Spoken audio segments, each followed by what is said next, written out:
Мына могу скульптура Чыңгыз Айтматовго каталган эмгек болчу. Бул деген илгери Чыңгыз Айтматов тирүү кезинде, мындан 15 жыл мурун может 17 жыл, где-то ушундай убакыт. Бул жерде мени эме деп атаган, бул древо творчество деп атадым да. Мына артында турган эме как ошо творчество, как бы ошол Чыңгыз Айтматов жазып кеткен эмелердин каармандары да бүт. Анан могул жерде мына жанагы аттын сүрөттөрү бар, баягы прозанын символу Пегас да. Ошо аттар чуркап баратат. Бул будущий эмгектери, мына азырга чейин эмгектери жазып койбоду. Кийин жанагы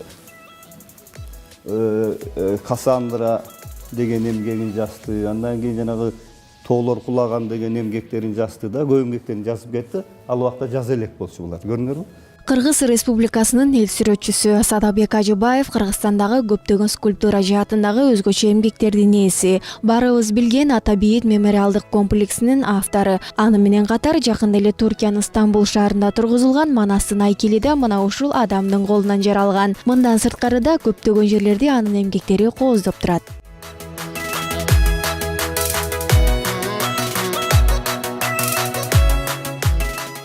Негизинен анын убактысынын көпчүлүгү мына ушул жерде өтөт экен. Ыңгайлуу иштөө үчүн өзүнө бардык шарттарды да түзүп алыптыр. Ар бир жасаган композициянын артында кандай гана ой толгоолор, идея жана күчүрмөн эмгек жатканын белгилейт.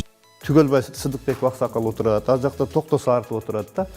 Булар будущий боло турган памятниктерге жасалган эскиздер болчу да. Мына ылдый жакта турат. Тиги Айдарбеков жасалган эскиз.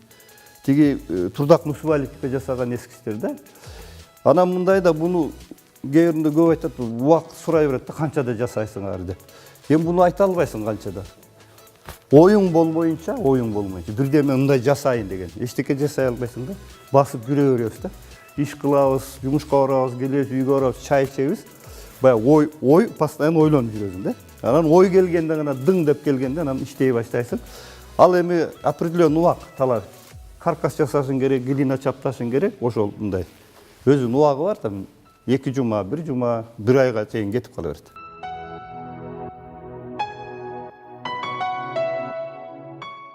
Анын арасында улуу жазуучубуз Чыңгыз Айтматовдун айкелдери да көп жасалганын байкадык. Чынында ар биринде ар кандай образ, башкача философия берилген. Негизи скульпторлор тынчтыкты жакшы көрүшкөнү менен бири-бирине окшош келишет. Ошондуктан каарманыбызда ызы чуу, адам көп болгон жерлерде оолак болууга шашат экен.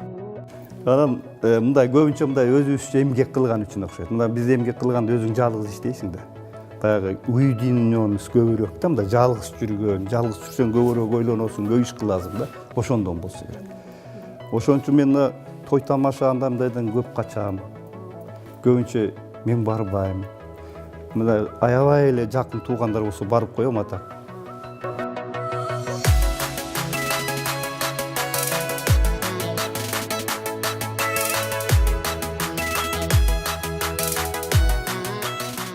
Кылымдарга дейри сакталган айкелдер эмнеден жасалаарын сурап көрдүк. Скульптура деген мындай, бул айкелди баягы көпкө турган материалдан жасалат да. Илгери мына биз көп нерсени таштан жасалган скульптуралардын эмгектери аркылуу биз тарыхты билип атабыз да. Ошол эле биздин жанагы балбал таштар, ал ар кандай эми ойлор болуп атат. Бул кыргыздык эмес, башка элдики, кыргыздыкы, андай мындай. Бирөөлөр айтат, бул жанагы адамды жерге койгон малды үстүнө коюлган таш, жанагы эстелик сыяктуу дегендей. Анан турса ошо эстелик эле сыяктуу экен да. Кичинекей балдарга кичинекей кылышып, чоңго чоң, аялдардыкына окшоп жасашат да. Ошо таштан болгон үчүн ушул кылымдарга жетип атат да.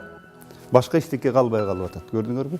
Анан ошол эле баягы древний Грецияны алгыла, Италия, Египет, бүт ошол скульптурлардын эмгектери аркылуу гана мы ошол тарыхты таанып атабыз да.